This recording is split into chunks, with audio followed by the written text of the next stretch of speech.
Every day, while most people are sleeping, a multi-trillion-dollar ritual quietly decides whether the global financial system wakes up calm, nervous, or on fire. Banks, hedge funds, giant corporations, and Wall Street dealers line up in the dark, hand each other hundreds of billions of dollars, and promise to give it all back in the morning. If that ritual breaks for even a few hours, markets can freeze. Credit can vanish, and what looks like a stable system can suddenly feel very fragile. Most people have never heard of this market. It rarely makes the news. Politicians almost never mention it. You won't see it on your bank statement or in your budgeting app. And yet it is the heartbeat of modern money. It's called the repo market. If the word repo sounds boring, that's not an accident. The most important parts of the financial system are always dressed in the most boring language. But behind that dull little word is the plumbing that keeps modern capitalism alive. And as history has already shown more than once, it is also one of the places where the system is most vulnerable. So what exactly is this strange market? Who is borrowing what from whom? Why does it matter if a few banks can't get their hands on cash for a single night? And why did a brief hiccup in this plumbing in 2019 scare the Federal Reserve so much that it quietly flooded the pipes with hundreds of billions of dollars almost immediately? To answer those questions, it helps to ignore the front of the building for a moment and go down into the basement where the pipes are hidden, the diagrams are confusing, and a small leak doesn't just flood one room, it floods the whole neighborhood. On the surface, money looks simple. You see a balance in your bank account. You tap your card at the store and the payment goes through. Your salary arrives at the end of the month. That's the visible layer, the polite front desk of the financial system. Repo lives under the floorboards. Repo is short for repurchase agreement. The core idea is deceptively simple. One institution needs cash tonight. Another institution has spare cash and wants a safe place to park it for a very short time and earn a little interest. So they strike a deal. The cash-rich institution hands over money. The cash-poor institution hands over an asset, usually a highly rated government bond, as collateral. Both sides agree that tomorrow, or in a few days, the borrower will buy back or repurchase that same bond at a slightly higher price. The difference in price is the interest. On paper, this is described as a sale and a future repurchase. In reality, everyone treats it as what it is, a secured loan. Cash against collateral for a very short time with an agreed interest rate. That sounds almost trivial. It looks like the financial equivalent of borrowing a neighbor's lawnmower and leaving a deposit. But scale and repetition change everything. Because this isn't a one-off favor between neighbors. This is an overnight habit the entire system is addicted to. Modern financial institutions don't sit on giant piles of unused cash. They don't fund all their assets with long-term patient capital. They fund themselves day after day in markets like repo. A bank holds a portfolio of government bonds. It doesn't pay for all of them up front out of its own pocket.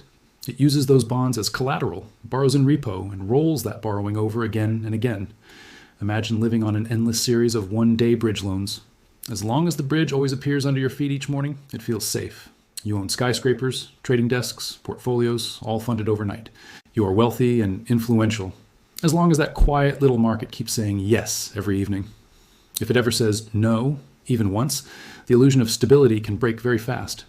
This structure didn't appear overnight. Its roots run back more than a century, to the days when government bond dealers needed short-term funding to hold their inventories. Governments issued bonds to finance wars, infrastructure, and deficits. Dealers needed a way to finance those bonds until they could sell them on. Banks and large investors on the other side wanted safe, short-term places to park cash. Repo was the perfect compromise. The bond dealer got funding, the cash investor got collateral. The government got a liquid market for its debt. Everybody won, until someone didn't. By the mid-20th century, as government bond markets expanded and central banks began to actively manage interest rates, repo quietly became more important. It allowed bond dealers to operate with thin capital and heavy leverage.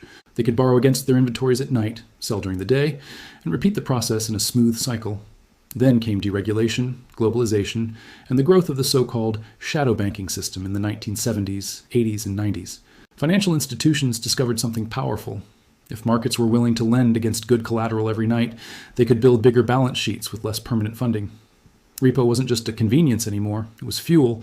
The market grew. More players joined. Government bonds, especially U.S. Treasuries, became the gold standard collateral of this new world. Large banks, broker-dealers, and hedge funds started to treat overnight funding as normal. They built intricate webs of borrowing and lending, all resting on the assumption that repo would always be there. Now picture the modern system as a network of pipes running under every financial street. In one direction, cash flows. In the other direction, collateral flows. Government bonds, agency securities, and other highly rated assets are passed around like a universal key. If you have acceptable collateral, You can almost always unlock cash. If your collateral falls out of favor, doors slam shut. The same piece of collateral can be pledged multiple times in different transactions. A bond pledged by one institution might be repledged by another, then another. It's like a single coat that several people have all quietly claimed as their own. On paper, everything balances. In practice, it depends entirely on trust. Who actually owns the coat if everyone thinks they do? How many promises are resting on the same piece of fabric? Those are not theoretical questions. They become urgent the moment confidence cracks. On the surface, the official story about repo is reassuring. It makes markets efficient. It keeps funding costs low. It deepens liquidity in government bonds. It gives cash investors a safe, collateralized place to earn a bit of interest without locking up money for months or years. It's often described as the oil in the engine of finance. But oil is flammable. And a system that depends on everything rolling over smoothly every night is more fragile than it looks. In 2008, the world got a brutal reminder of that. Most people remember the headlines about subprime mortgages, toxic securities, and failing banks. But underneath all of that, down in the funding pipes, something more basic was happening. The repo market was deciding who still had access to overnight life support and who didn't. Large investment banks like Bear Stearns and Lehman Brothers were funding massive portfolios of securities using repo. Every night, they borrowed tens of billions of dollars against collateral that was, at the time, considered safe enough. Mortgage-backed securities, structured products, slices of loans repackaged into complex instruments. Every morning, they had to roll that funding. For years, the ritual went smoothly, and trust started to erode. As mortgage defaults rose and the value of those complex securities became uncertain, lenders in repo began to worry. They responded in a few quiet but deadly ways. They demanded higher haircuts, meaning they would lend less cash against the same amount of collateral. Or they simply refused to roll loans to certain counterparties at all. There were no crowds outside the branch doors, no TV images of lines wrapping around blocks. The bank run happened in meeting rooms, on trading screens, and in overnight funding decisions. When repo lenders quietly decide they no longer want your collateral, they're also saying they no longer believe in you. For an institution that lives on overnight funding, that is a death sentence. You don't gradually shrink. You abruptly find yourself unable to pay yesterday's loans, unable to finance today's positions, unable to survive until tomorrow morning. Bear Stearns collapsed after its repo lifelines evaporated. Lehman Brothers followed. The exact details differ, but the underlying mechanism was similar. The pipes carrying liquidity into these firms cracked, then burst. Once funding vanished, everything else, assets, equity, reputation, followed. The lesson was clear.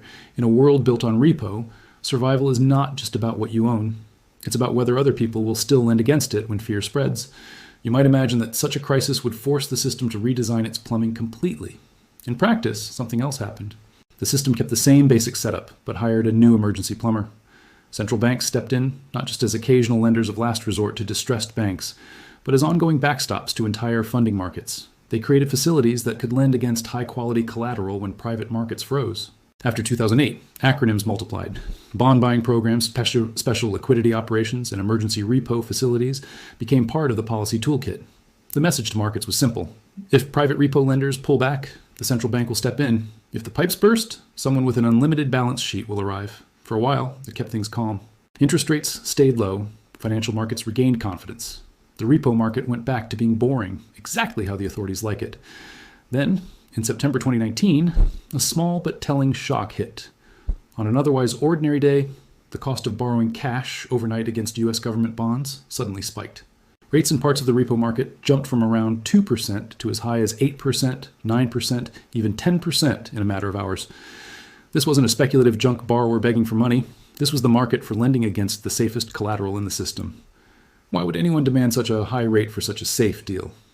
Afterward, experts pointed to a list of technical factors. Corporations were making large tax payments, draining cash. The government had recently issued a wave of new bonds, soaking up liquidity. Banks were up against regulatory balance sheet limits and were reluctant to expand their funding. Each explanation contained some truth, but the deeper message was simpler. The system had become so tightly wired, so dependent on precise flows of cash and collateral that a relatively small shift in timing and volume was enough to expose just how little slack there really was. Once again, the emergency plumber arrived. The Federal Reserve quickly offered large repo operations, injecting tens of billions, then hundreds of billions of dollars into the system to push rates back down and reassure everyone that cash would be available. Most people have never heard about this. Their debit cards still worked. Their employers still ran payroll. Stock markets continued to trade. The headlines barely noticed. Down in the basement, though, it was a warning. The pipes that carry the lifeblood of modern money had just rattled loudly enough that the central bank had to grab the wrench and start tightening bolts. So what does the repo market reveal about the nature of money today? First, it shows that money in the modern system is less about physical notes and more about short-term credit. At the wholesale level, where big institutions operate, cash is often just the temporary result of a repo transaction. A bank has money because it borrowed overnight against collateral. A fund has money because it unwound a repo and hasn't yet redeployed it. It is all flows, not static piles. Second, it reveals that government debt now plays a double role. On the surface, a treasury bond is a promise by the state to pay interest and principal over time. In the plumbing, that bond is also a key that unlocks funding. It is money like collateral. Markets treat it as a ticket into the repo system. Governments need investors to buy their bonds. The financial system needs those same bonds to fuel its nightly funding cycles. Third, it highlights how leverage is hidden in chains of funding rather than in simple, transparent loans. A hedge fund can borrow against a bond in repo, use that cash to buy another asset, pledge that asset somewhere else, and repeat. The exposures stack. As long as everybody is willing to lend, the chain looks smooth. When someone in the chain hesitates, the entire structure can wobble. There's also a personal implication here, even if you never touch repo yourself. Your savings may be in a bank, a pension fund, or a money market fund. Those institutions live in the world under the floorboards. They lend and borrow in these markets. They hold the collateral that repo loves, and when repo is calm, they feel safe. When repo is stressed, they start to make decisions that can eventually rise up to the surface. Tighter credit, sudden selling of assets, changes in risk appetite. You don't have to know the exact rate in the repo market each night. But it is worth recognizing that the apparent simplicity of "I have money in the bank" rests on a complex, constantly rolling web of agreements that depend on trust every single day. For most of history, money was tied to something physical. Coins made of silver or gold, or notes that could, at least in theory, be exchanged for something tangible. Trust was still important, but there was a clear object you could hold. When systems failed, you could see and feel the remains. Today, money is layered. Trust. It is trust in collateral, trust in counterparties, trust in the central bank, trust that tomorrow's repo market will look roughly like today's. The repo market is where that trust is tested quietly, night after night. Every evening, institutions ask themselves, do we still trust this borrower? Do we still trust this collateral? Do we still trust the central bank to step in if something goes wrong? As long as the answers are yes, the pipes hum, the skyscrapers glow, the markets open on time. You tap your card and your payment goes through without drama.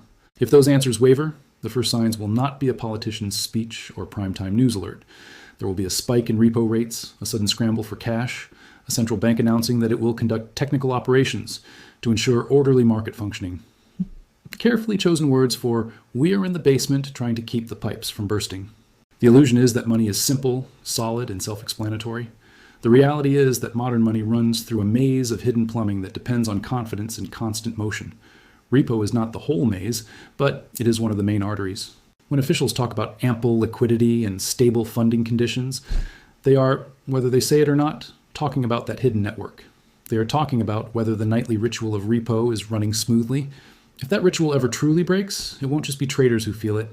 It will be anyone whose life assumes that money will move when it's supposed to. Salaries, payments, loans, investments, everything quietly depends on those pipes. If this gave you a new perspective, hit subscribe.